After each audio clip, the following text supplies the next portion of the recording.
Muslim, so my main reason for studying Islam was that my best friend was a Muslim.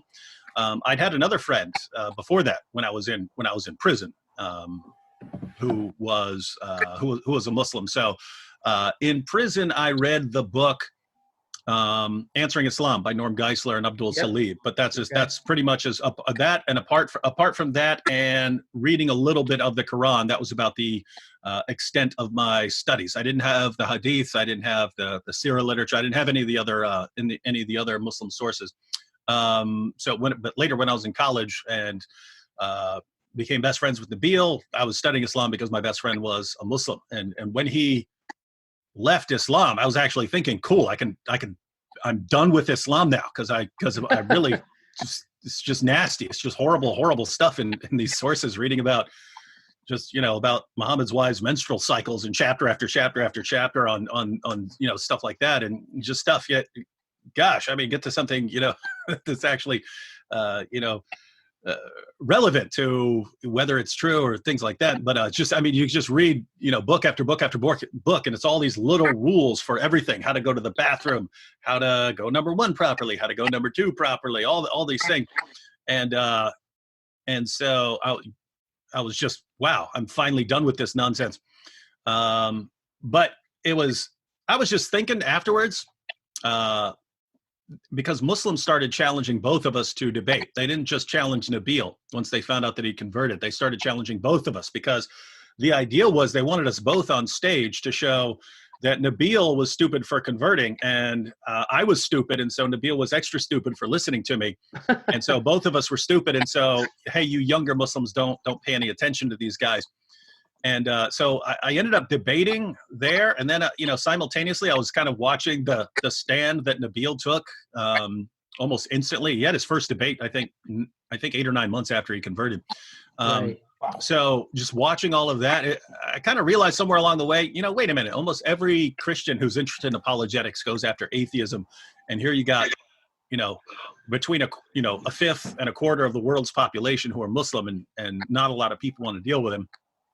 Maybe I should do that, even though it's not what I'm interested in, and I would rather be dealing with philosophy and the objections of atheists. But maybe what's actually needed more right now is dealing with Islam. So that's why I've been doing it for a while.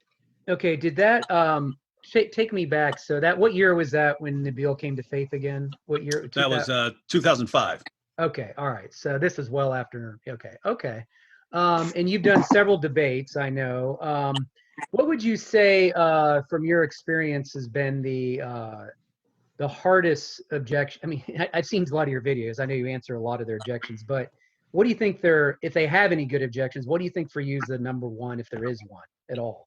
I mean, I've seen some bad ones, of course, like we all have, but for you, has been the hardest one to deal with the Trinity, or what would you say? Yeah, the tough part with Muslim debaters is that they are aware ahead of time, and they specialize and they focus on giving you questions that they can give quickly and easily, but which for you to actually give a serious answer would take you 10 or 15 minutes, knowing that you do not have time to unpack an answer.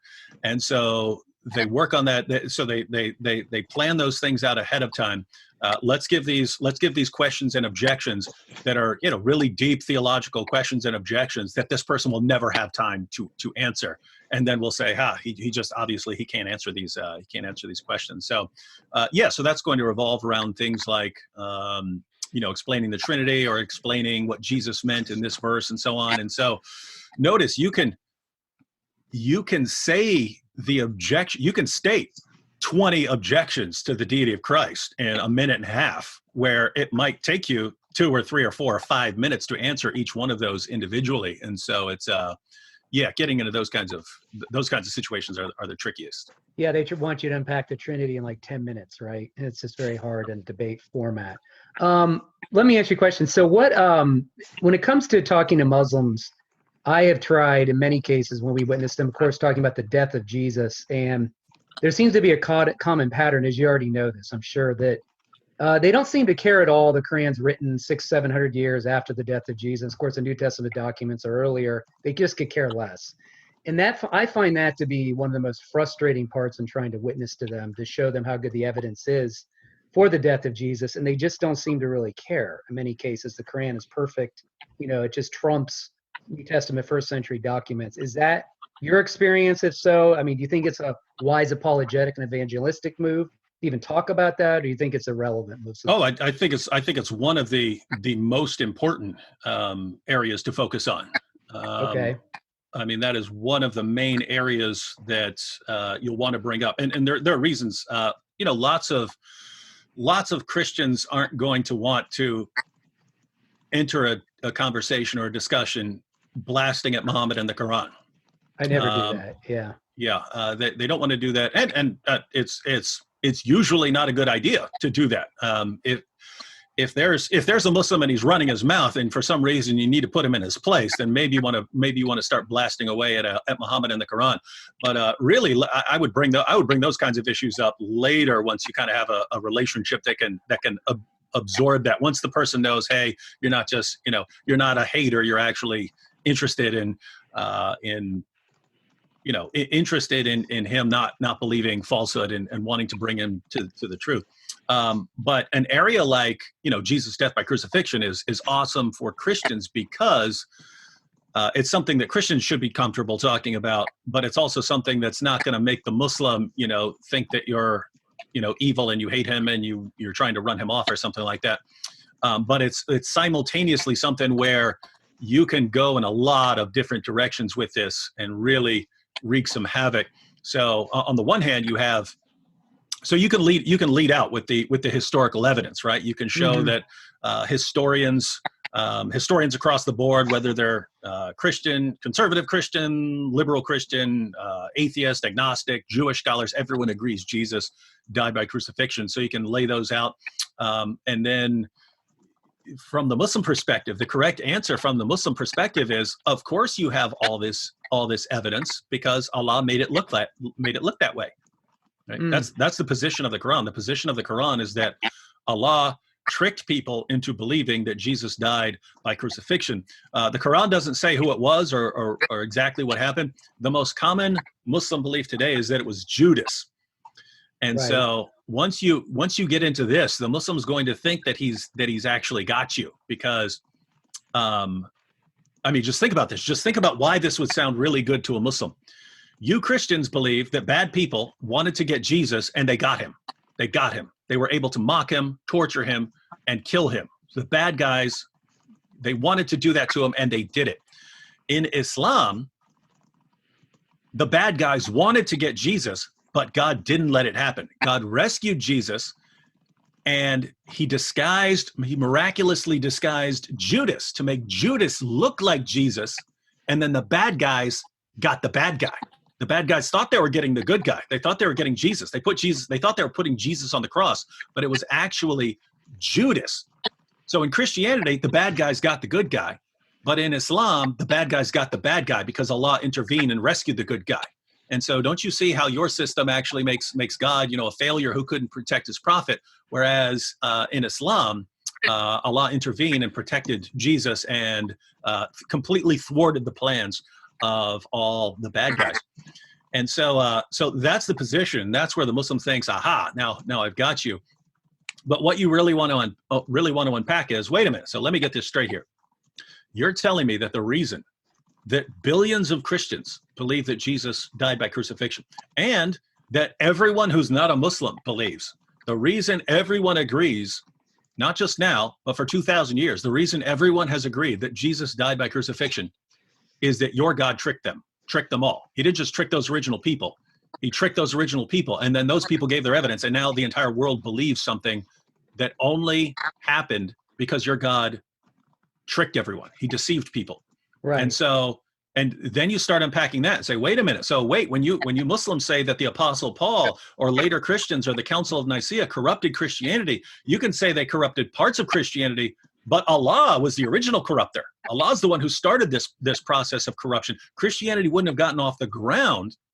Christianity wouldn't have gotten off the ground if they didn't believe that Jesus died by crucifixion. That's foundational to Christianity. So if Allah hadn't started that off, then Christianity wouldn't have gotten off the ground. So Allah, if he knows the future, then Allah willingly and knowingly deceived a bunch of people, knowing that he was going to be starting the world's largest false religion, and Right. the only religion in history that's bigger than Islam. And so your God is a deceiver who did that. And so your God, you're telling me your God is a deceiver who starts false religions. What was the purpose there? And then you what can do they start. say?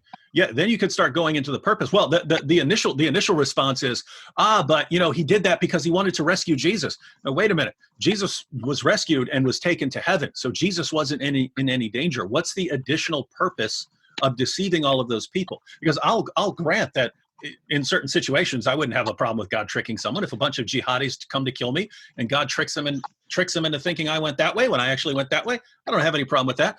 What's the purpose of tricking all these people into believing that they had the victory when the only result of that is that Jesus becomes the center of this new religion and is the only one in history, again, that overshadows Islam? Why is Allah in the business of starting false religions? So you can go through all of that, but then you can actually, if you know a little bit of the Quran, you can go a little bit more, because according to the Quran, Jesus' disciples were Muslims. So Jesus is a Muslim preacher, and Jesus won Muslim converts who converted to Islam at the preaching of Jesus.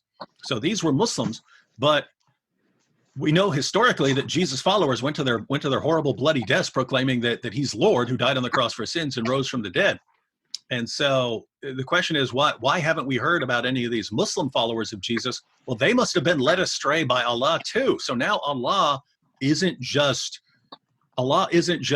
tricking and deceiving the enemies. Everyone gets tricked and fooled by this. And when you really start if you really wanted to unpack this, you could start going into the nature of Allah in the Quran, because according to, you don't see it in the English translation. Well, I think it's in the Palmer translation, but in most English translations of the Quran, they'll say that Allah is the best of planners, the best of plotters, or the best of schemers. In Arabic, it actually says he's the best of deceivers. And it says that he's the best of deceivers. Specifically in this context, this is one of the contexts in which it says that this is Surah 3 verse 54. It says that the Jews basically plotted against Jesus, and they tried to deceive, but Allah is the best of deceivers, and so Allah got them. Now notice what he did. He tricked and deceived people into believing that Jesus died on the cross. So tricked them into thinking that they had the victory when they actually didn't. Right. And then another context where it's written that Allah is the best of deceivers is in Surah 8.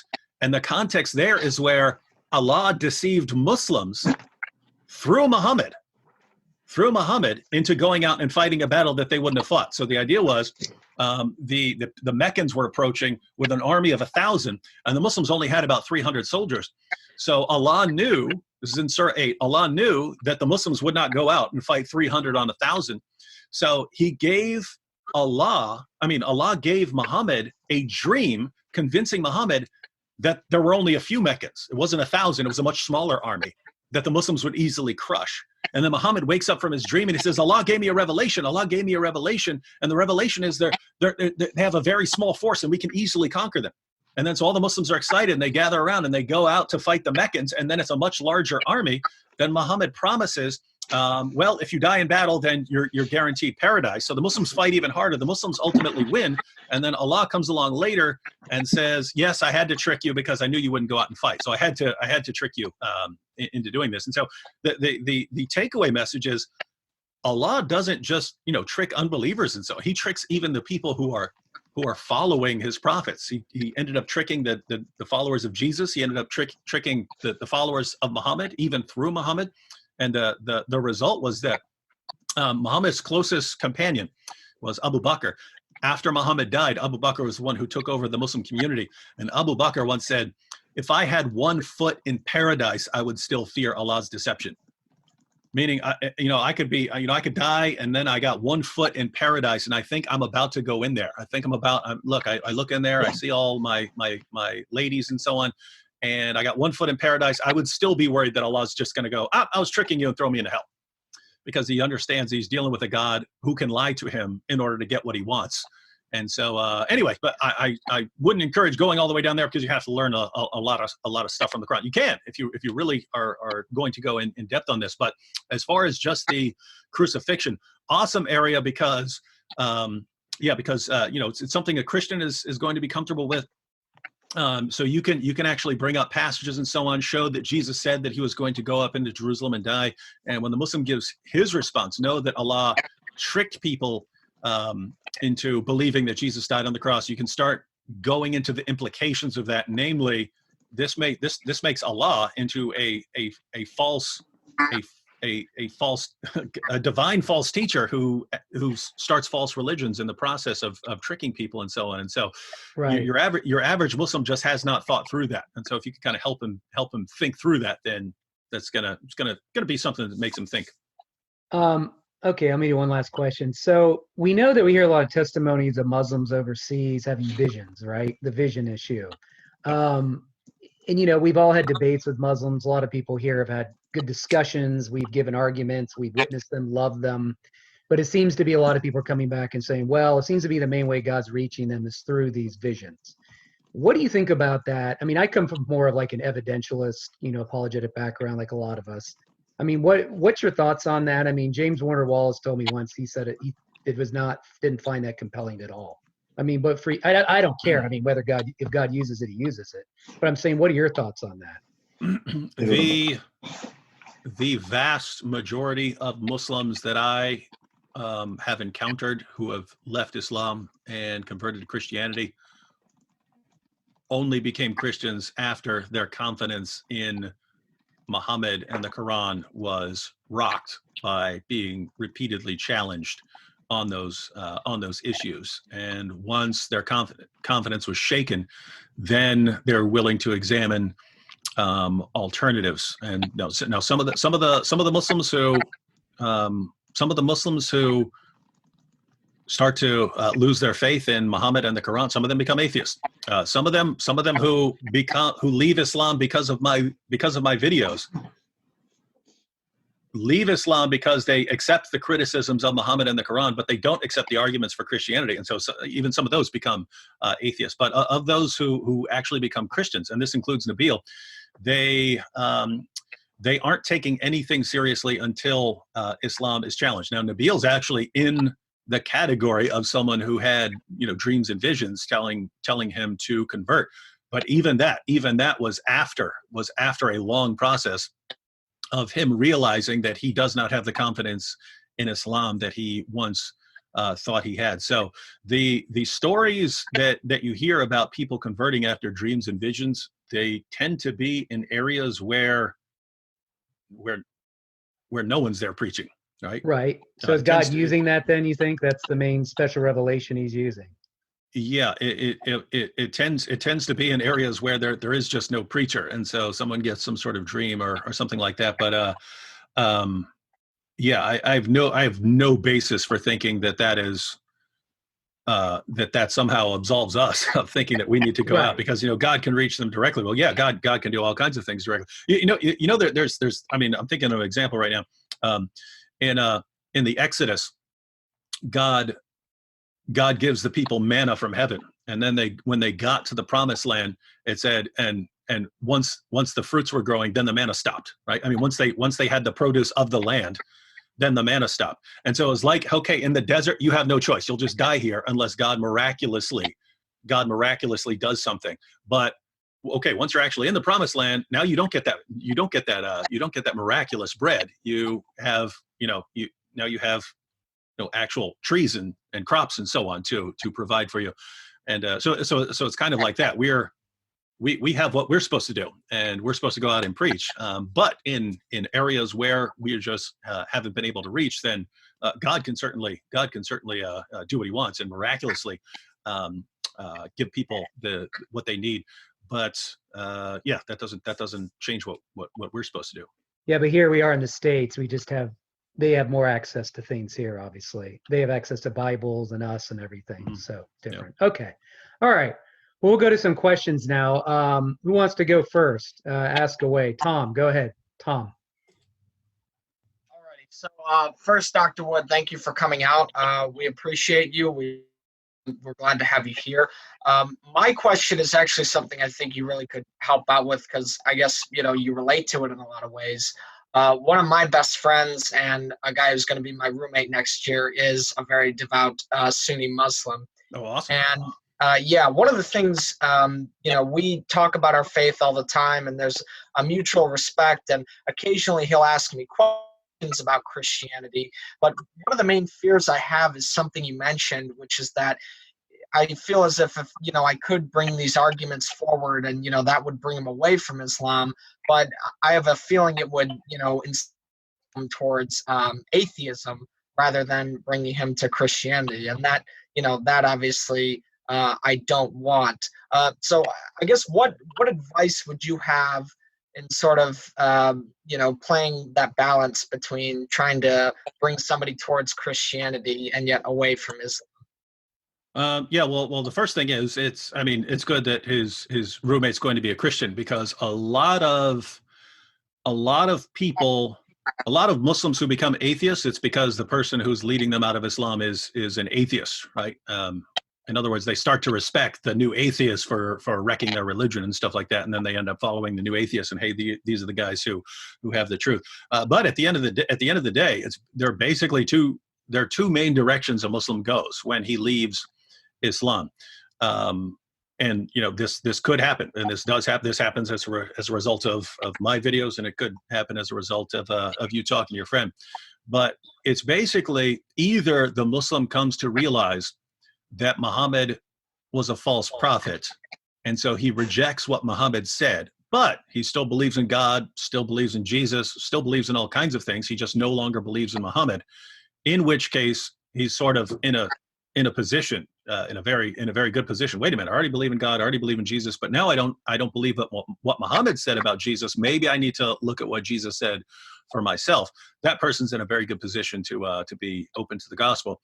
But the other alternative is, wow, I trusted these people who told me all this stuff about God and prophets all my life, and it turned out to be a whole lot of nonsense. I just do not trust any of these people tell me about religion anymore. So I'm just done with this. And so, so they would become atheists or agnostics. You're actually in a good position if you're giving him a good case for Christianity, and that becomes part of his reason for leaving Islam. Then your average Sunni Muslim is not impressed by atheism, right? Your average Sunni Muslim looks at atheism as, come on, you're telling me this all just happened? Like, come on, be serious here. Sure. So you're saying the point more or less is to give him affirmative reasons to accept Christianity rather than reasons to reject Islam. Or, I've been thinking a lot about sending him one of your videos, and stuff like that. But I don't know if he's ready for that kind of stuff or anything like that. Yeah. No, I'm not saying. Just to focus even primarily on arguments for Christianity. I think it has to. There has to be both, right? And I'll give you an example here, because I've seen this over and over again. Nabil was just the one who said it most clearly. He told me after he became a Christian, he said, because we spent about the first 3 years focusing primarily on. It was actually about the first 2.5 years. We focused almost exclusively on reliability of the New Testament, Jesus' death, a little bit on his resurrection, and his deity and the Trinity. So we spent about 2.5 years focusing on those, not focusing a lot on Islam. And then the year after that, we spent a lot going through what case is there for Muhammad and for the Quran, and what case is there against Muhammad and the Quran. And and then there was about so after all that was about 3.5 years, and then it was about the last 6 months where now Nabil's getting visions and dreams and everything else. But during that time, Nabil told me after he became a Christian, he said, when we were going through the evidence for Jesus' crucifixion and the evidence for his resurrection and the evidence for his divine nature, I was thinking to myself, you know what? Christians actually have a good case for what they believe. They have good arguments and good evidence for what they believe. But even if they can show me with 99% certainty, that they're right, I'm still 100% sure that Islam is true, and so they always lose. So he's thinking no matter what evidence we have, he is still completely certain that Islam is true. And that's why that year when we were actually going through his sources and seeing the problems, That's why that year was extremely important, because you realize, whoa, all this stuff that I've heard about my prophet all my life, no one ever brought this stuff up to me. Why did no one bring up these things that he did? Why did no one bring up this information about the Quran? Why didn't anyone bring up this stuff? And so that kind of shook him out of that. And basically that put him that didn't convert him. That just put him in a position where he was actually, God, okay, I see reasons to believe in Christianity. I still believe in Islam. Islam makes sense to me, but you're just going to have to show me, and you show me, and I'll go. And that's when he ends up getting his dreams and visions. But there is that issue of, if what Muslims are told about their religion were true, it would be phenomenal evidence for Islam, right? They're told Muhammad is the greatest man who ever lived, that everyone else in history, even other prophets, are just a joke compared to Muhammad, the life that he lived. They're told that the Quran contains all these scientific miracles that are still being confirmed today. How could a person 14 centuries ago have known all these things that are being confirmed about the universe and about biology only today? So they're told all of these things. And if you take them all seriously and they're never challenged, you've got a pretty knockdown, airtight argument for Islam. So you're there presenting historical evidence and so on. And in the meantime, this guy's got this knockdown case for Islam. It's all built upon complete nonsense. It's all made up, right? There's no actual substance there. He's just been told these things all his life. Your average Muslim believes them. So until that's kind of challenged, your average Muslim has a pretty solid case for his religion. So I think that needs to be shaken at some point. But yeah, certainly starting off, I would start off on Christian topics like the crucifixion and go through those, and that will lead into a discussion of the crucifixion, of the deity of Christ. Here's the thing: if you can show any of these things from the Bible, if you show your friend where Jesus says that he didn't come to be served but to serve, and to give his life as a ransom for many, or all the times where Jesus says that he's going up to Jerusalem and he's going to be killed, and after he's been killed, he's going to rise from the dead. You show him where Jesus says these things, or when Jesus says that he's the final judge who's going to judge the world, when the Quran says that's Allah, when Jesus says he's the one who raises the dead at the resurrection, when the Quran says that that's Allah, when Jesus gives himself the titles that according to the Quran only Allah has, like in the Quran, Allah calls himself the first and last, Jesus calls himself the first and last. So once you go through these, then your Muslim friend has no choice but to say Bible's been corrupted, obviously, right? And that's what Muslims want to say anyway. And once he says that, wow, then you can get into an area where you kind of transition into problems for Islam without, blasting away at Muhammad's character, or, talking about his relationship with Aisha and things like that. But you can talk about what the Quran says about the Bible. And the Quran does nothing but affirm our book. There are only a couple of passages that Muslims can twist and make it sound like it's talking about the corruption of the text of the Bible. Once you actually look at the historical background, what these verses are about has nothing to do with the text of our scriptures being corrupted. The Quran does nothing but affirm the inspiration and the preservation and the authority of the Jewish and Christian scriptures. And so your friend, now he realizes, wait a minute, I have to say that the Bible's been corrupted, because look, the Bible clearly affirms Jesus' death and his resurrection and his divine nature. I have to say that the Bible's been corrupted.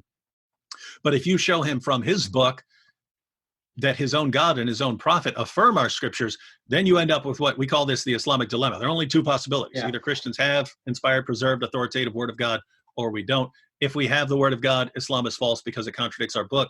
If we don't have the word of God, Islam is false because Islam affirms our book. So either way, Islam's got a problem here.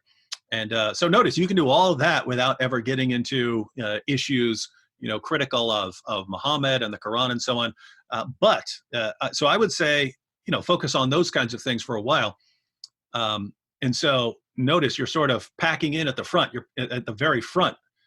You sort of front loaded a case for Christianity, so that later, when if you eventually get into some issues about Muhammad and so on, and the Quran, then it's more along the lines of, okay, well, exactly with what happened with Nabil. It was, hey, we keep examining all of my beliefs with this microscope and going through every possible interpretation of all these passages and so on. Why do we never do that with Muhammad and the Quran? Why don't we look at your claims? You give us your claims about Muhammad, and you give us your claims about the Quran. And when you get into that situation, I would just, okay, look, give me your best case for Muhammad. And you were talking about, maybe giving him one of my videos. There is a way, and I tell people this because they ask, people will say, okay, I obviously don't want to walk up to a nice Muslim and say, hey, your prophet had sex with a 9-year-old girl. What's up with that? I don't want to do that. And so I tell them, no, there's a much less confrontational way to get the same information into that person that I would in one of my videos. But if it's an interpersonal, like I put my stuff in, this is not my videos, this is not how I approach a Muslim, right? It's not how I would be talking to a Muslim that I know from school, right? But I would get the same information into that Muslim. It's just a different kind of strategy. People who click on my videos, if I have a video titled, Muhammad, blah, blah, blah, blah, blah, you already know what you're doing. You know what you're getting into, and you're clicking on the video because you obviously want to watch it. If you don't want to watch it, then don't watch it. But if you're talking to a Muslim, then how you can get the exact same information across to the Muslim without, blasting away at him, you can say, instead of saying, hey, your prophet had sex with a 9-year-old girl, what's up with that? Sounds like a pedophile to me, man. Right? Instead of saying that, you say, hey, I asked you to give me your case for Muhammad, and the biggest part of your case for Muhammad was that, he lived this wonderful, perfect life, and he was just perfect in every way, and everyone says he's perfect. I had a question for you. I was watching this video by this guy named David Wood. This guy's a total jerk. By the way, feel free to throw me under the bus for any part of this. David Wood, I mean, this guy just, he doesn't shut his mouth. He's a total jerk. He's very rude, but he was putting sources up on the screen. And so that's what I'd like you to focus on. So maybe you could watch that video by this guy. All the jerk stuff he says, just ignore that. But could you actually take a look at the passages? Because I would want to know, I'm hearing this from this David Wood guy, but he's a Christian and a jerk. And I don't want to just learn everything. I don't want to just get my perspective from that guy. I would like to hear your perspective. So could you take a look at the sources he's presenting and give me your perspective? Because I'd like to hear what Muslims have to say about this. Now, notice, totally different situation, right? You're not attacking there. You're asking the person for information. And so I use that as kind of an extreme example, but you can do that with any information about Islam that you think this person needs to know. If you're doing it in the sense of asking questions or asking for more information, then that becomes really powerful. So when a Muslim says, the Quran's been perfectly preserved. Yes, you can, especially if you're good friends. Because keep in mind, I didn't hold back with Nabil. By the time we were talking about Muhammad, we were free. We were free to just blast each other, and he knew. Hey, I don't hate him. I have his best interest at heart, and I knew the same about him. So it was kind of a free for all. But if your Muslim friend says, it's because the Quran's been perfectly preserved. Well, you can, of course, say, that's totally false. Your book's been totally corrupted, blah, blah, blah, blah, blah. It's been changed over and over again. All the sources say this. If you rephrase all of that to put it into question form. So once a Muslim says, hey, my book's been perfectly preserved, I'm going to bring up these passages, but if he's saying something that you haven't studied, it's perfectly cool to say, okay, well, that's interesting. And man, if your book has been perfectly preserved right down to the letter and there's never been a variation, that is something interesting for me to think about. I was wondering, would you mind if I went and, studied a little bit of this on my own and then got back to you to see if I have any more questions? And, especially if he's your roommate, he's going to say, oh, cool, right? I mean, think if you were talking to a Muslim and he said, hey, I'd like to look into the resurrection a little more, would you mind if I looked into it and then got back to you? You're going to be thinking, awesome, right? So yeah, I would tell him, hey, I want to look into this. And then, of course, you can actually go. And that one is so easy. There's sources all over the place talking about entire chapters coming up missing because Muslims just forgot to recite them. Large passages coming up missing because the only people who had them memorized died in battle, verses being eaten by a sheep, and they're no longer in the Quran. So the Muslim sources just filled with passages about the Quran being changed over and over again. But your average Muslim has been told by his leaders all his life, perfect preservation right down to the letter. And then so notice, once he's told you perfect preservation, then instead of blasting away at him and overwhelming him, you just come back a few days later and said, hey, I was just looking into this and I found this passage from the Hadith, and it talks about 2 chapters coming up missing from the Quran. I was wondering, I mean, it sounds like chapters came up missing. I was wondering how you interpret that. And so could you look at that? And you could do that totally non-confrontationally, say, hey, go ahead and look at that. Maybe, talk to your imam about it, talk to your other Muslim friends, and then get back to me, because I'd like your guys' perspective. And then, he gets back. And once he gets back, and he's going to have to like totally twist the interpretation to avoid what it obviously says, namely that entire chapters of the Quran were lost. I'd let it slide from there. And like 2 or 3 days later, I have another passage right here. And so over the period of basically 3 or 4 weeks, you end up getting all of the main passages that show them that his Quran has been changed without ever being confrontational enough for him to like want to stop the conversation and not talk to you anymore.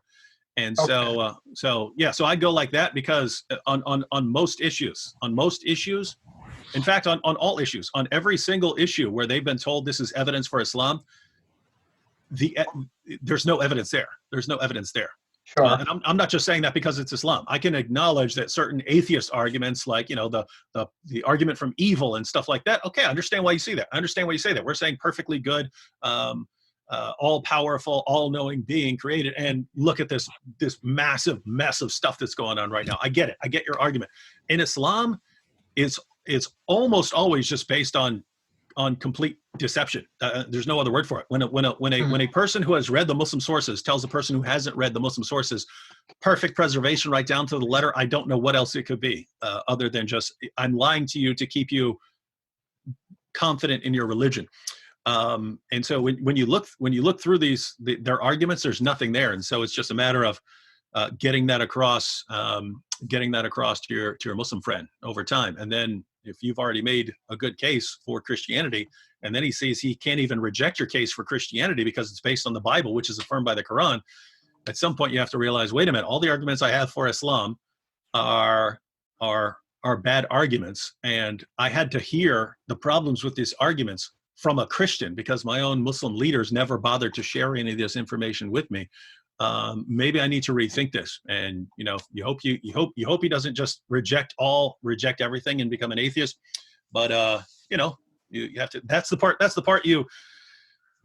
where you have to that's in the hands of God, right? I mean, you do everything you can. Right. You preach the gospel, you defend the gospel, you do apologetics, you refute falsehood, and at the end of the day, if a person rejects Christ, that's on him.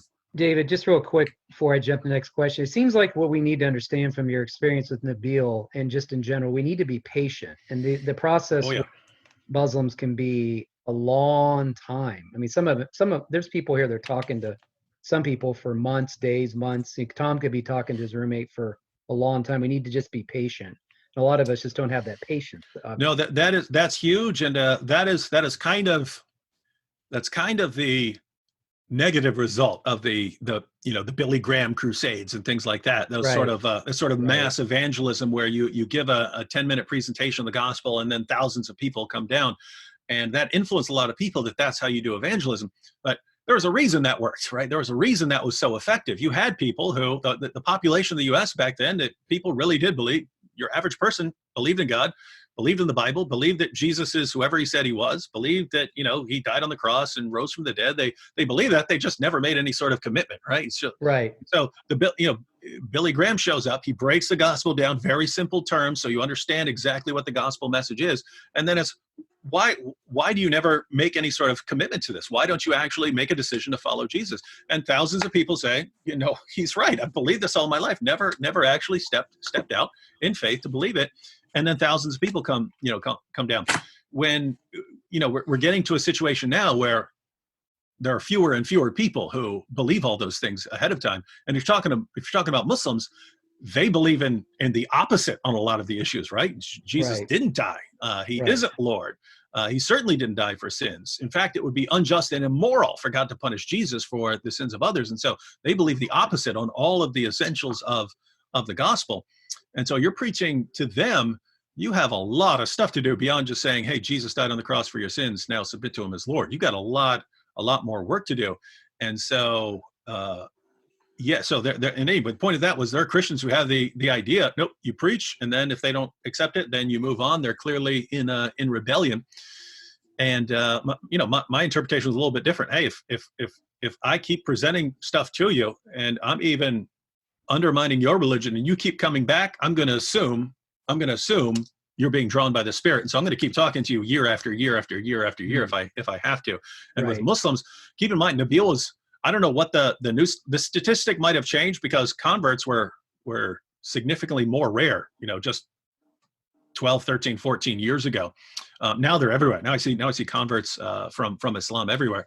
But back then, it was the statistic back then was for every Muslim who becomes a Christian, it takes on average 7 years from the time he first heard the gospel. So from the time a person shared the gospel with him, on average 7 years before he actually accepts the gospel. So yeah, if you want to be talking to Muslims, you got to have it in your head ahead of time that you need to be in this for the long haul. But the cool part is, I just want to, I'll go ahead and add this, and this is something that I heard from, Nabil has said it, I've said it over and over again, but all of those things that make Muslims very, very extremely resistant to the gospel, there's a positive side to those. And so you take a Muslim, he's been told all his life that the worst possible sin he could ever commit is shirk, associating a partner with Allah. So saying Jesus is Lord, that is the worst possible sin you could ever commit. 2, he knows he's going to have to give up, probably going to have to give up his family.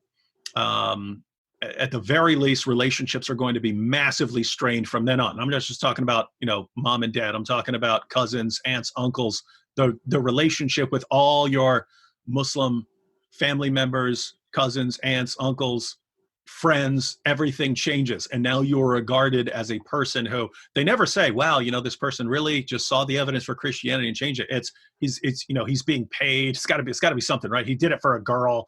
It's always, they have to attribute it to some other motive. They cannot even imagine the idea of someone looking at the evidence and then leaving Islam.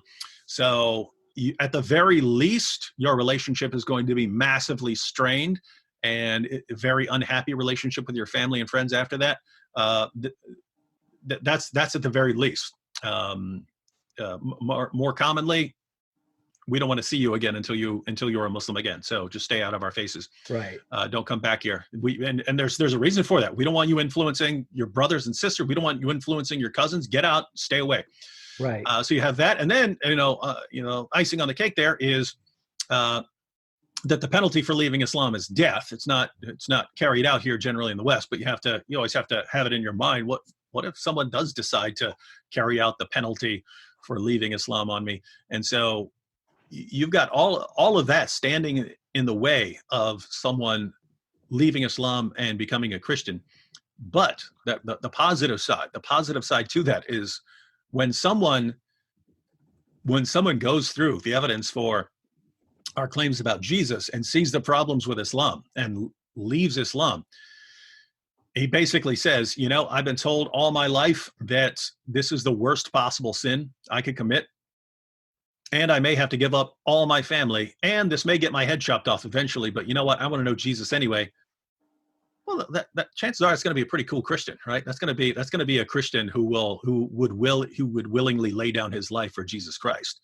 And so that's going back to what you asked at the beginning. That's kind of what made me think, hey, maybe I should be focusing on Islam, because these Muslims make really cool Christians. Okay, that's awesome. I appreciate that. Okay, who's next? Next question. Mitchell. Hi. So, like Tom said, thank you very much for coming and visiting us virtually. I have a question for you about psychopathy. So sometimes when I want to share the moral argument, I I want to justify the existence of objective moral values. And sometimes I say something like, well, we know that morality is objective because, everyone has this moral compass, and we need to think about which worldview best explains this moral compass that we all share. Is it Christianity or is it atheism? So sometimes people say to me, well, that's not true because psychopaths don't have a moral compass and they can't tell right from wrong. So I was just wondering, could you comment on that? Is that actually true? Yeah, that is a correct response, but it doesn't really undermine the moral argument, I don't think, because psychopaths are defective, right? It's we grow up thinking that we're superior, right? We look and other people have these emotional reactions and we think, aha, we don't have those emotional reactions. We're beyond them. We're better than them. But there's another way of looking at that. The alternative way of looking at it well, I can interpret this as I have some ability that other people lack, but what if it's not that? What if it's that I lack an ability that other people have, right? So if you wanted to explain why the psychopath objection doesn't work, you could say, look, if I were telling you about the outside world that we can see and the beauty of nature, and your response was, but there are people who are blind and they can't see it. Well, they have a defect. They have a defect that doesn't allow them, that prevents them from seeing it. That doesn't mean it's not there. That means there are certain people who are defective in a certain way. And so I'd kind of think of examples along those lines to say, no, wait a minute, you have a small percentage of the population who, due to a, clinically diagnosable defect, do not work. Their brains do not work properly.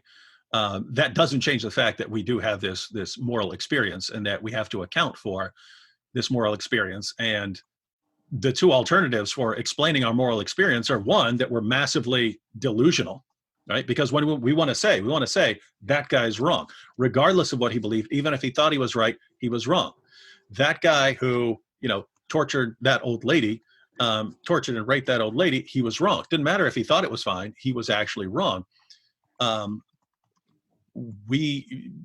People in general believe things like that. And so there are two possibilities. Either when we think, no, this person has a moral obligation not to do those kinds of things, we're either massively delusional and our moral reasoning faculties are massively defective, and we just need to be skeptics. We just need to be complete skeptics, and meaning, I don't know if I have no idea if anything is right or wrong. Or moral nihilist, there's nothing that's actually right or wrong. You either have to do that, or you have to say, no, there is actually some moral order to the world, just as there's a mathematical order to the world.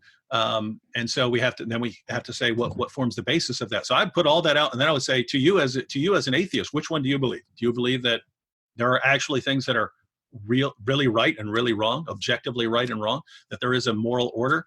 Or do you believe in moral nihilism and nothing is right or wrong, and anyone who tortures, kills, tortures puppies, anything, none of that is really wrong? And so I'd put it back there. And if the person's willing to bite the bullet and say, no, nothing is really right or wrong, I don't know if you can, I don't know how far you'd get with the moral argument with that person. But the point, most people are not going to say that. Okay. Yeah. Thank you. There. Okay. Who's next? I can't. Who's speaking? I can't. Someone raised. Matt, is that you raising your hand? Okay, go for it. Me. Yeah. All right, Matt. Okay. Can you hear me? Kind of Okay? dark, buddy. Oh, Sorry. Is that better? It's okay. There you go. Okay. Hi. You can hear me okay? Yeah. Okay, Dr. Wood, thanks a lot for being with us. I've got two questions I'll go by real quick, if that's okay. Mm-hmm. The first one is the most important one. I've watched your videos. I'm a senior in college now since I was early in high school, so it's been a long time keeping up with your channel. And you've always had the One Punch Man as your YouTube avatar, and I wonder why that's your selection, but I love that show. Oh, that was well, that's an easy one. No, for years, my two oldest sons are Lucian and Blaze. Luke's the oldest, and then Blaze is second. And for years, I just ended up watching shows with Blaze. He would always come and say, "Hey, can we watch this show?" And I would say, "Yeah." And so we would end up watching one show, going through an entire series, and then he would pick another series. And so basically, I was always watching shows with Blaze and not with Luke. And then Luke came up one day and said, "Hey, there's an anime called One Punch Man. You want to watch it?" Now, never been interested in anime. But I was like, okay, no, I need to watch something with Luke, because I always watch stuff with his brother. So I said, okay. And he said, well, it's about this guy whose power is that he can destroy any enemy with one punch. And I was just thinking, this is going to be the most boring show in history, right? One guy walks around and any enemy, he destroys it with one punch. And then the first 5 minutes of the show, I was like, oh, this is the coolest show I've ever seen in my life, right? Because for those of you who haven't seen it, it's about him being miserable and depressed because he's just walking around and it's like, I've lost all feeling. There is no sensation for me, for I cannot find a worthy opponent. So it's like the the downside of being so overpowered that you could destroy anything with one punch. And so anyway, ended up loving the show. But then, yeah, I was basically watching the show with my son Luke, and I was like, hey, let me stick this as an avatar. I mean, or as a picture or whatever it's called. But let me insert this. And so, yeah, I ended up and people ask. So now people ask, and they say, they type in the comment section, they say, hey, why do you have One Punch Man there? And I go, because his story is loosely based on my life. And then and I just go with that. So. Right on. Okay. And then that was what I had to know. But the second question, essentially, I'm going to be going into a master's program where I'm going to focus a lot on Quran studies and some other stuff. But, what's more fashionable in academia and what I do run into with maybe more Shia Muslims, or maybe not your strict Orthodox, maybe not like Nabil's background, or like, some of these Sunni backgrounds, but you get people that don't accept the Hadith, that, you get some of these stories from. They don't, the idea that the Prophet even, slept with a girl that was a child, like that's a fantasy, even, their ideas are really hard to pin down in terms of like what they identify as canon. So I guess my question is with that, if maybe with people from less Orthodox Sunni backgrounds, what your experience is witnessing to them, or methods, or ways of reaching those people specifically. Yeah, well, you do have other groups like so if you have Shias, they have different collections and different commentaries. So their main hadith collection is Al-Kafi, and their main commentary is Al-Wahidi, and so on. So they have these different sources. And then if you talk about different groups like Ahmadis and so on, they'll have additional sources. And so it's basically, you want to have a good case based on the Quran, because that's always gonna, whoever you're dealing with. Like I debated, I had an opportunity years ago to debate a Shia Muslim in a Shia mosque in the UK. And so we're doing a debate there, and I basically didn't want to have to do a lot of studying in their sources. So I just based my entire case on the Quran, and then so that's kind of a good approach, just to know the Quran really well, and then because this is a separate problem where people, they want to deal with Islam. They want to respond to the objections of Muslims, but they look and they see all these massive multi-volume collections of sources. That's just for Sunnis, right? So, I mean, I've got shelf after shelf after shelf after shelf of sources on Sunni Islam. And, then I have a lot of, stuff for other Muslims as well. But if you kind of have your core case, if you're talking about other kinds of Muslims, if you kind of have your core case dealing with Muhammad, then if you are talking to a kind of different group, instead of thinking that you need to know all this stuff ahead of time and read all these sources ahead of time, I just focus on asking questions at the beginning. So if you're talking to any kind of Muslim, let's say he comes up to you and says, I'm from the Slub Goblin sect of Islam. You're like, what in the world is that? Start asking questions. Oh, really? I'm more familiar with this. I'm more familiar with Sunni Islam, so I'd be very interested in hearing what your Slub Goblin. By the way, I'm making that up. Don't be Googling Slub Goblin Muslims. There is no such thing. I'm just giving an example of some weird sounding sect. If you start asking them questions, okay, well, what do you believe? What do you believe that's different from, let's say, Sunni Muslims? What sources do you guys believe in? What are your reasons for believing? Because I know that, Sunni Muslims will say this and this and that. What do you guys say about what your arguments are for your interpretation of Islam? Then basically you don't have to then study all their stuff. You can focus on those individual points, right? You can focus on their individual arguments, and even requesting, well, could you show me where your sources say that? I'd like to read that. Could you, if you have the book, could you bring it in so I could look at what your sect says about this and what those sources say? And really what you're going to find out is the vast majority of Muslims, as far as arguing for Islam, they have pretty similar cases. They have pretty similar cases. They tend to go with perfect preservation of the Quran. They tend to go with Muhammad is the greatest man ever. They tend to go with things like that.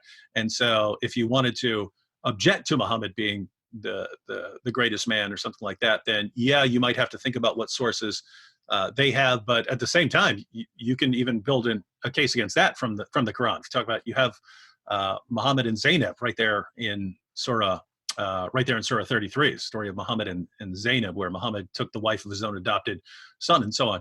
And so, yeah, it's sort of having that base case of, these are the 4 or 5 arguments that I like to share with Muslims to help them understand, or these are my responses to their most common arguments, but understanding that you might have to tweak them for individuals, especially individuals from a different sect, but their cases are pretty similar. Thanks a All lot. right.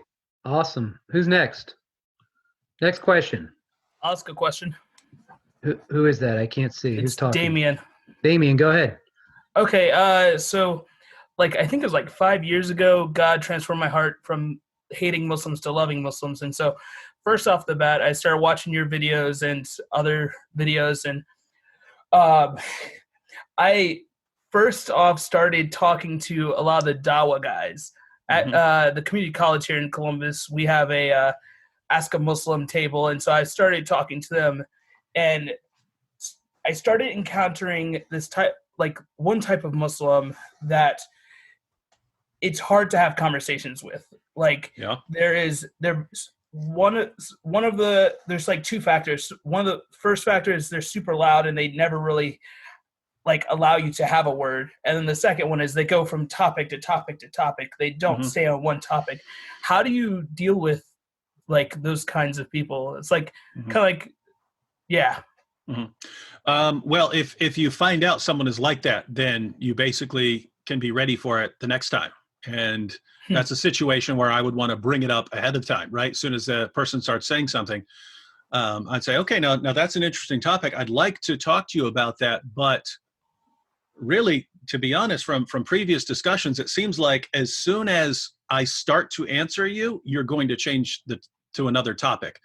And really, when I see someone like that, whether it's Muslim or non-Muslim, when we're talking about a topic, and as soon as I start to answer, you change the topic, it makes me start to think that you don't really want an answer, and you're just looking for a way to stump me. And as soon as you see that I know what I'm talking about on a topic, you change the topic because you're searching for a topic where I don't know what I'm talking about so that you can stump me. So I just want to be clear. Are you like that, or was I just misinterpreting what I saw before? And was I wrong? Was I wrong about you? So if we start talking about this, is this what we're actually going to talk about? And we're going to go through these points, or is it going to be, changing the topic? And also, the last time I kind of noticed that you would talk over me and stuff, or immediately object to something I was saying, whereas I'm actually interested in what other people say, and so I try not to talk over them. And so I'm just wondering, are you actually interested in having a discussion and getting more knowledge about this and hearing what other people have to say, or are you just trying to dominate the discussion, not let other people talk? In which case I have to wonder, is this person even interested in the truth? So which is it? And sort of lay all that if you lay that out ahead of time, then it becomes kind of embarrassing if he immediately starts doing that in the discussion, right? It becomes because then you could just say, wow, I thought we agreed you weren't going to do that or something. So you could basically set the terms of the discussion ahead of time, right? Like, okay, if one person is talking, then at least for 3 minutes, you have to let that person talk or something like that. And so that there are no interruptions. And then if he really, the main problem you'll have with that is Muslims who are talking in front of other Muslims. Yes. If you're talking one-on-one to a Muslim, he is much more likely to listen. But if there are other Muslims around, there's always the alpha who thinks that I'm in charge of making sure these guys don't have their faith challenged, and so I have to put this guy in his place, and so on and so. But if you kind of put him in his place at the beginning, then if he goes out of that, then he's just been exposed, right? Wait a minute, all you guys are watching, you heard him agree, right? You heard him say that he wasn't going to do this, and yet he's doing it. Well, I'm confused now. What is it? What is going on here? So. Okay. All right. Anybody? Steven, I knew you were coming. I've got another question. How do you go about preparing a debate with Muslim? Like, what is your sort of procedure or routine, and how you try to, depending on whatever topic it is, defending Christianity or attacking Islam, how do you go about kind of preparing yourself for debate? I'm the last person in the world you should ask that, because that is my historic biggest weakness. Is I have a problem preparing. There are other guys who will hear they got a debate and they will spend the next 6 months preparing and stuff like that. Whereas I'll write my opening statement like the day of the debate and stuff like that. So I'm saying I'm that horrible. And the problem is like someone kind of has to like put the fear in my heart for me to prepare, right? Like I think it's always in my head, like Shabir did that. I actually prepared for my debate on whether the Shabir. I mean, I've debated Shabir 9 times, but we had the ones I really prepared for. We had a debate on, is the Quran a book of peace and is the Bible a book of peace? And this was in Chattanooga, where they'd had a terrorist attack and stuff, and the media were going to be there and stuff. And I knew it's Shabir, and I'd seen 2 other debates where he debated that topic, and he won. He beat the Christian. So I was like, and they were good debaters. So I was okay. I need to actually prepare. But so for something like that, it's mainly you sit back and figure out what your arguments are going to be, and you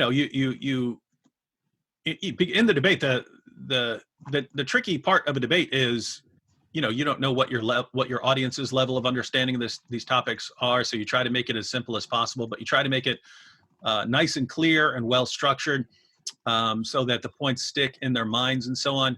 And once you've got your arguments together, then you can start putting together your opening statement and so on. But then if you're smart and not dumb about this, like I am in this sense, then you want to go watch the other person's debates or videos or whatever he has, and then try to anticipate how he's going to respond to your point, so that you can actually prepare. Because you can always respond on the fly, but it's good to think about how you'll respond to his points ahead of time, because you might want to be quoting sources, and you might want to condense it as far as you can, because your time's going to be short and so on. But you have things like that. And then a lot of people, I've never liked this, and I've never really done it, but I understand the importance. They're called zingers, right? When you really just burn something up, so you just burn someone up with a one-liner or something like that.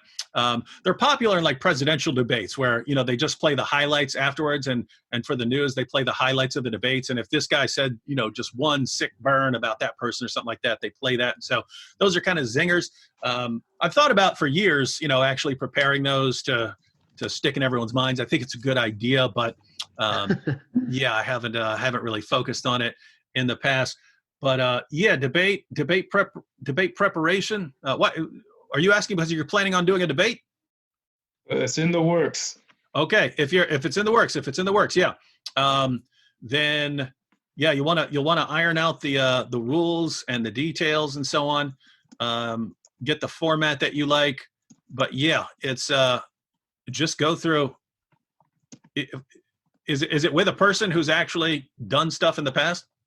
No, it's actually most likely going to be kind of a more enclosed, formal debate with an imam. Okay. Oh, okay. And he has really no sort of like interfaith dialogue experience whatsoever. Okay. But that's one. The same Ask a Muslim group at Columbus State, their president asked me to do a debate, so I think I might debate him. But I actually told Sam Shamoun that he should debate him first. He'd be no. You should do it. You should do it. But you don't want to. Yeah, so I'm thinking about doing that. Maybe it just kind of depends on how stuff with my current schooling works out and things like that. But we'll see. No, it's a good idea. You don't want to put Sam on. But yeah, so as far as preparation, yeah, you would want to get a topic. Make sure it's a topic that you like. Try to insist on a topic that is relevant to both, right?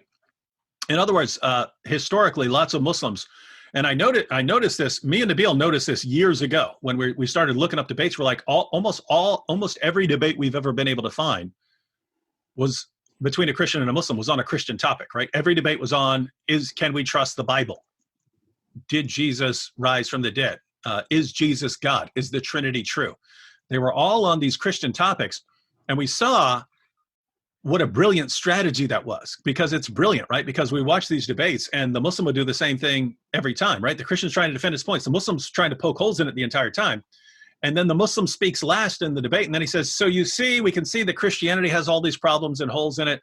That's why everyone needs to convert to Islam, which has no problems, there are no good objections to this. We have this awesome prophet with all these scientific miracles. They give the spiel for Islam, and Islam has never been even questioned by the end of the debate, but they get to give a presentation for Islam in their closing statement. And so make sure that the topic is either neutral, like, if it's Bible versus Quran or Trinity versus Tawheed or something like that. There are a couple topics where, even though it's primarily a Christian topic, there is a strong Islamic component. I think we're probably going to debate. Well, I challenged him on what is God's essence, Trinity or Tawheed a lot. He's kind of challenged me a lot on Trinity, and I've done some work on Tawheed a lot before. So I feel like it is like a neutral stance, because it's not just like an Islamic centric sort of position, but across a Unitarian sort of persuasion. So I think you could argue that way. But if I did do a debate, it would probably be, like you said, more neutral topic. My thing is, I want to be able to defend Christianity within that platform of debate, but also be able at the same time be able to undermine the Islamic claim, as well as present a gospel sort of presentation, the way that you just said, how they will typically present like a Islamic, like call or whatever. So I also kind of want to try and formulate that into like a debate if I can. I just don't really have any experience in doing so. Yeah, fortunately, there's a ton of stuff that is actually shocking to Muslims on the topic of Tawheed, and so you'd have to, if you wanted to start studying something. Matter of fact, studying Sam Shamoun's articles on this material, look up his articles on Tawheed and so on, and start going through them. Basically, you've got the passages about Allah's the spirit of Allah. But Allah breathes the spirit out, and classic Sunni Islam believes that if something originates from within Allah, it has to do so eternally. That's their basis for saying that the Quran is eternal. Allah's speech can't have a beginning, because that would mean that Allah changed at some point. And so groups that said that the Quran, Allah's speech, had a beginning, they were killed as heretics. These are the Mu'tazilites. Yeah. So, but notice that reasoning that Allah's speech must be eternal because it's originating from within Allah. The same thing happened. You'd have to say that the same thing of Allah's spirit, which He breathes out. Right. It's the exact same reasoning. So Allah's spirit must be eternal. Now, notice what you've got already. You've got Allah's eternal spirit, and Allah's eternal word, right? So it's like this is a cheap copy. It's like it's a cheap copy of Christianity while denying the Trinity. You know what I mean? Oh, yeah, I've used that argument before. In my last term paper for my class, I actually argue that the Allah of the Quran is triune. If you just look at the Quran, in Surah Ikhlas, which is like the primary chapter on essentially the Tawheed of Allah, Allah is called Hu Allah Ahad, and that's actually a plural. It's literally meaning one of. And so I kind of look at like all the usages of that word in the Quran. It's actually a compound unity in its usage. So it's interesting. If you tied that to the actual meaning of the word Tawheed, the word Tawheed means unification. Right. Yeah. If you actually if you tied the one of together with the meaning of Tawheed, so you have all kinds of stuff like that. You have, one, I've been wanting to make a video on this for a long time. I've never gotten around to it, but basically the Quran is multi-personal according to Muhammad.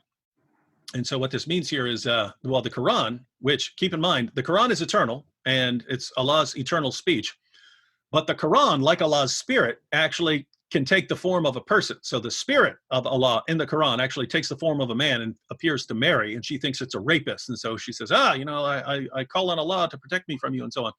but that's the spirit of Allah. Muslims say it's the angel Gabriel. Quran doesn't say it's the angel Gabriel, but whatever they want to say. I know the verse you're talking about, because it's very interesting, because if you look at the Arabic of the text, I'm sorry for getting on a tangent, but if you look at most commentaries, they will reference the fact that they try to actually change the Arabic verb in the commentary because they recognize the theological tension behind it. Kind of expose that in my paper too. But yeah, like you said, there's all sorts of stuff. Yeah. But what else? What I was going here with Tawheed. You have the parallel. You have the parallel with in the Hadith, where you have the Quran can appear as a pale man to testify at the judgment about how much, this person, how much time this person spent with the Quran. But notice now you have eternal spirit, eternal speech, both appear in human form. They're clearly persons. They're eternal. They have attributes of God, and yet they're distinct from Allah. But then within the one person who is the Quran and appears as a pale man, Muhammad also said that individual chapters of the Quran appear as flocks of birds that witness to you. And the idea of flocks of birds makes it sound like individual verses of the Quran are individual birds, and that therefore entire chapters are flocks. But the separate flocks of birds appear and bear witness and testify at the judgment about how much this person read this chapter and so on. But think about that. You've got the Quran, which appears as one single solitary man, and yet the Quran is composed of individual chapters with their own personalities, and there are their own persons, which means that the Quran is multi-personal. But Muslims tell us that it's incoherent for something to be multi-personal. And therefore, that what is your objection to the Trinity? So you could couch all of that as a response to their objection to the Trinity. Wait a minute. Your prophet said that the Quran is multi-personal, that there is one Quran that is unified and appears as one man. There is one. And yet he has all these different personalities with their own individual memories and emotions and speaking ability. And yet somehow these 114 individual flocks of birds are one unified person that appears as the Quran. If you're telling me that the Trinity doesn't make sense, you got some issues to think about here, because you just ruled out Muhammad as a true prophet. You have the sources for the Sadif that you mentioned on your website, or like another video or something, or? Send me an email. Eric's got it. Eric's got my email. Sure. Or you can jot it down right now if you want it. I'll give it to you. I'll give it to him. Yeah. Yeah. All right. Anybody else have a question? So many people, or 22 people. If nobody has any more questions, I'm going to start asking them questions. I got more questions for them. I want to join, David. I want to join your empire. Okay. Two Davids together. It was funny. When I said apologetics empire, all I really meant was, with technology, 5-6 people sitting together and cranking out videos can actually make an empire and be this global empire. But I started getting comments from people all around the world. Hey, I want to join that and stuff.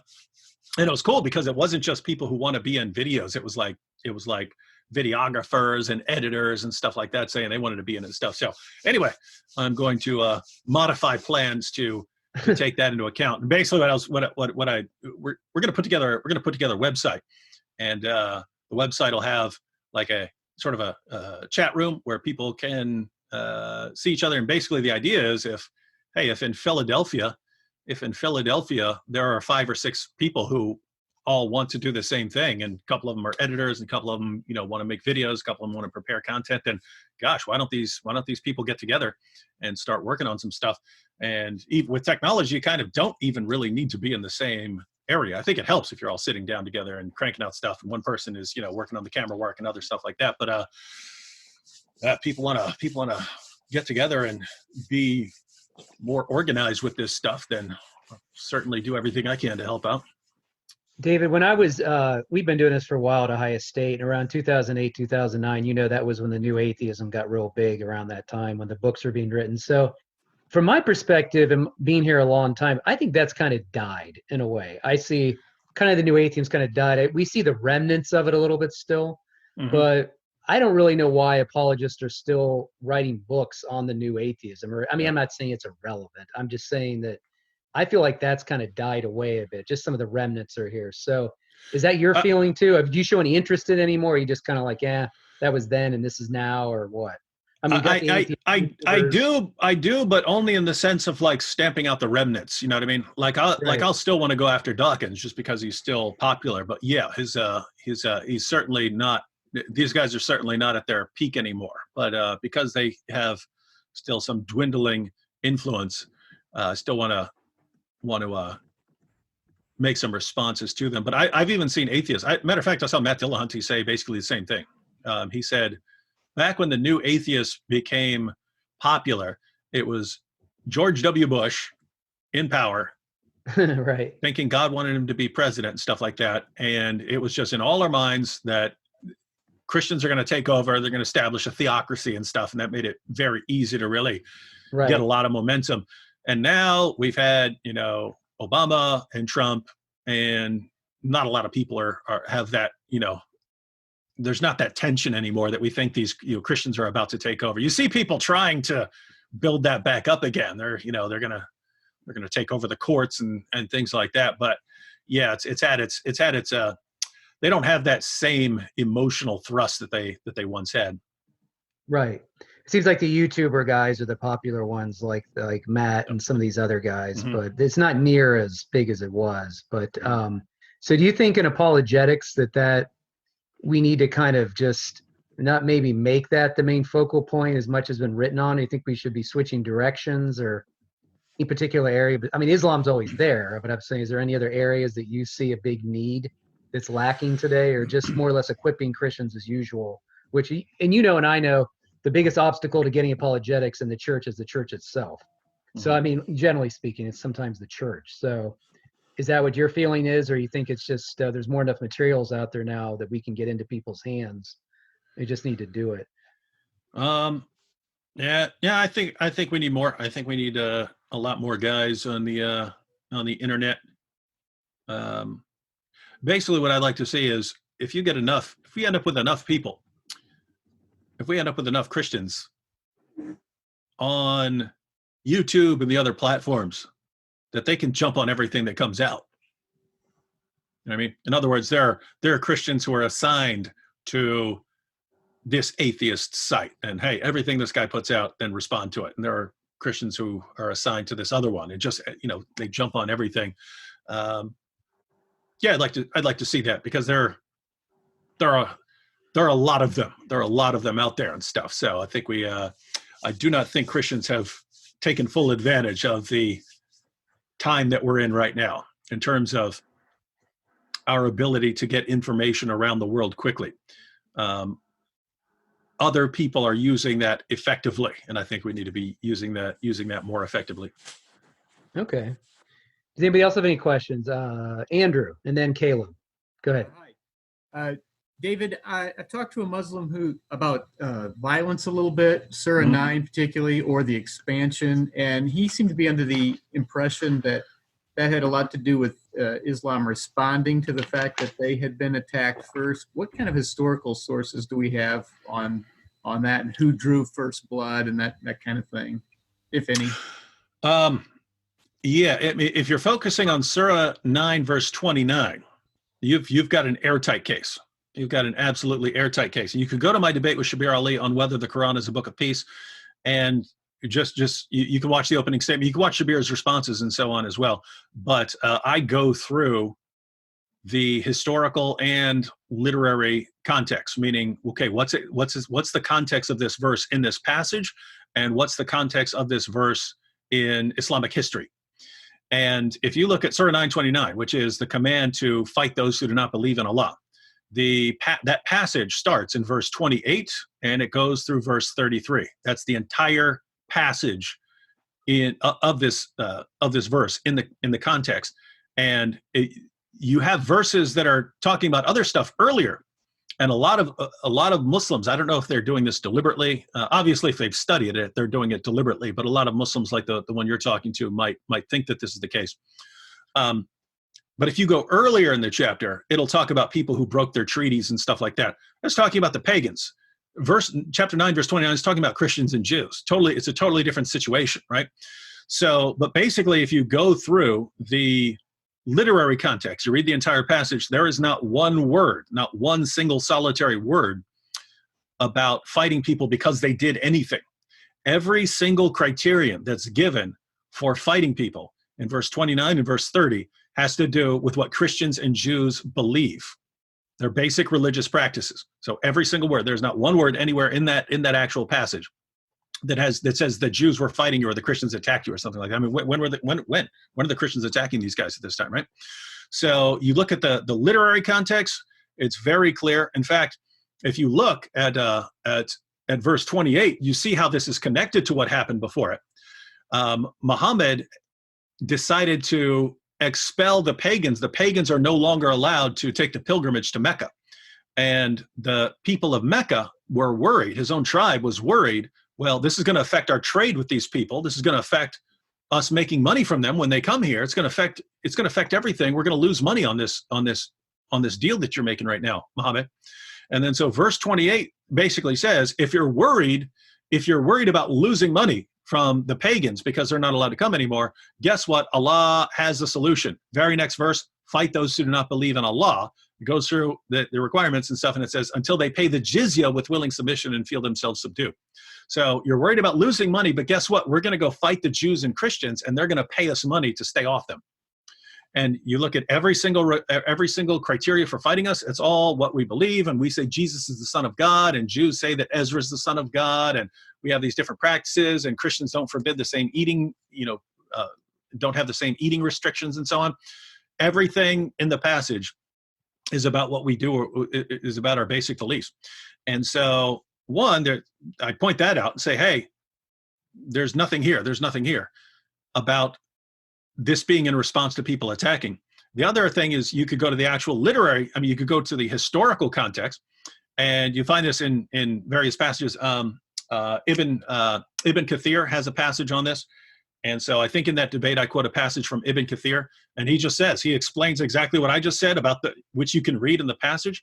And he says the historical background is, Muhammad's tribe was worried. And so they were worried about how they're going to make money. And so Muhammad received this revelation, and it says, in response to this revelation to fight the Jews and the Christians until they pay you, Muhammad went out and launched an attack against the Romans. And this was what was supposedly the Battle of Tabuk, where Muslims went out there marched out to battle, and the Christians didn't even show up. The Christians didn't care.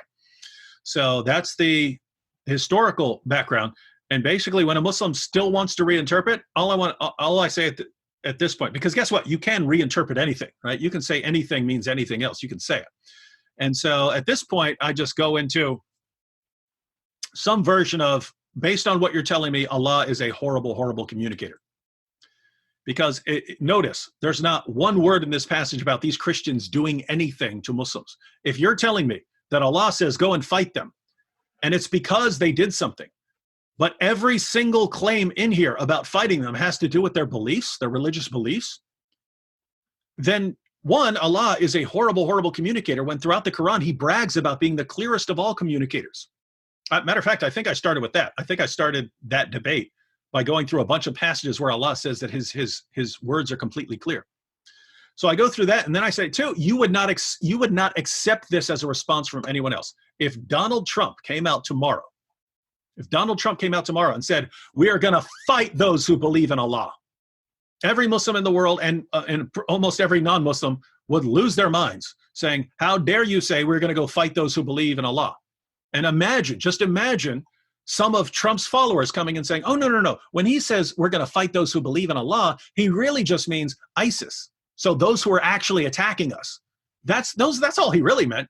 No Muslim on the planet would accept this as a defense. Why are you saying that Allah, who's perfectly clear,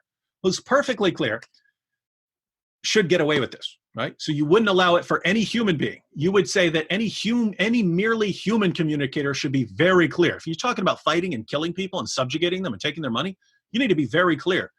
And if you're telling me that Allah says, yes, fight them because they say that Jesus is the Son of God, and fight them because of this, and fight them because of that, and there's not one word about these people doing anything, if you say he actually meant fight people because they're attacking you, I don't know why I could trust your God on anything after that, right? if you're that unclear about that, why am I going to trust what you say about your nature or how to be saved or why would I trust you on anything if you're that bad at communication? So you might not want to put it like that, but that's what you would want to get across, that because that's what Muslims are doing when they start saying, oh yeah, what he said was, but what he really meant was, and they've got a God who says that he got every word perfect from all eternity. It's exactly as he wants it. So they're doing that, which simultaneously undermines the Quran's main argument for itself. The main argument of the Quran for itself, for its own divine inspiration, is it's so amazing and wonderful that no one could write a book like it, right? But if Muslims are telling us that Allah is constantly saying things that he doesn't mean, and that any random Muslim off the street can speak more clearly than Allah, gosh, what you're telling me is that what that argument would really be is no one could write a book as misleading and as horrible and as horribly phrased as Allah, and therefore it must be the word of God. And that's just a really bad argument, guys. And so I kind of put that stuff out there. And then what I'll also toss out there, and I toss this out to Muslims a lot, and I say, it's just amazing that I actually have more respect for your God and your prophet than you do, at least their communication ability, right? I mean, when I read your prophet says, I've been commanded to fight people until they say there's no God but Allah and Muhammad is his messenger. You ask me what he meant. Well, I think he meant that he's been commanded to fight people until they say there's no God but Allah and he's their messenger. You say I look at what your God says, and he says, fight those who not believe in Allah. You ask me what he means. I say, I don't know. Sounds like he means fight those who don't believe in Allah. In other words, I just let your God and your prophet speak for themselves.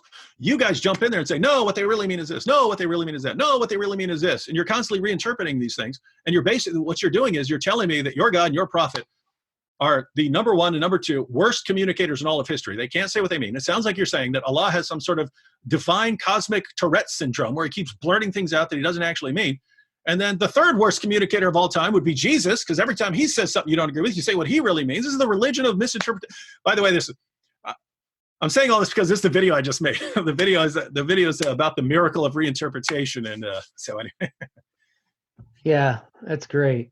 I think we have Caleb. Do you want to ask a question? Okay, let's do one more. That's it. We got to get David off to his family. I took a semester of Arabic last fall, and my intention was, because there are so many Muslims, there's such a Muslim presence on my community college's campus, I would love to converse and connect with those students in a more meaningful way. Do you believe that that learning Arabic is an effective way of communicating, just that you have general knowledge about the Quran and can quote in that language? Or I have a friend that's in like Arabic 4 at Ohio State, who says that he'll be able to talk to people, but only like wealthy people, because they don't know that higher, more proper Arabic, as opposed to like just like the common tongue like Dari or Farsi or some like Arabic dialect. Like, what are your thoughts about that? I would say, kind of depends on, how in depth you want to go, right? Like if you just want to know, if you're thinking you want to know Arabic to, just in case you're talking to Muslims casually and they'll see that you're interested, that's probably going to be a lot of work without a ton of benefit. But if you are planning on spending a lot of time talking to Muslims, witnessing to Muslims, like that's going to be a big part of your future, yeah, that can, one, that is really impressive. If some blonde-haired kid shows up and he's rattling off Arabic and stuff like that. Two, if you do learn it, they sort of lose their biggest response, right? Their biggest response is, but it only works in Arabic, or you can't understand that. That's what they ultimately devolve to, right? Like God's language. Yeah, they come out and they say, because of these scientific miracles and because of this, the miraculous preservation of the Quran. As soon as you start responding, then the response goes to, well, you can't say that, you know what these hadiths are saying when they say that these passages were changed or lost or something like that, because you don't speak Arabic. Now, so basically when that comes up, I point out what a horrible argument that is. I say, okay, well, you're telling me this is a religion for all mankind and it only works in Arabic and only works in one language, and that no one who doesn't speak it can understand the religion without listening to someone else. I have to listen to what someone merely tells me, and I don't know if he's telling the truth or not. So I can't. People can't study the religion. Well, okay. Guess what? The gospel can be understood in every language, and so if I have to decide which one's from God, I would just go with that one, because that one's the one that anyone can understand. So, point a problem with their argument out like that. But if instead of doing that, you're just like, what are you talking about? I know Arabic. And in fact, I'm reading this passage right now, and it says exactly what it says in English.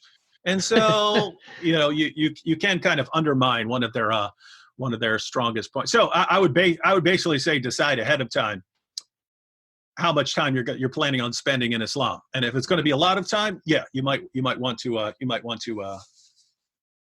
take the time to learn it. Thank you very much. Awesome. All right. Well, I think we're going to wrap up.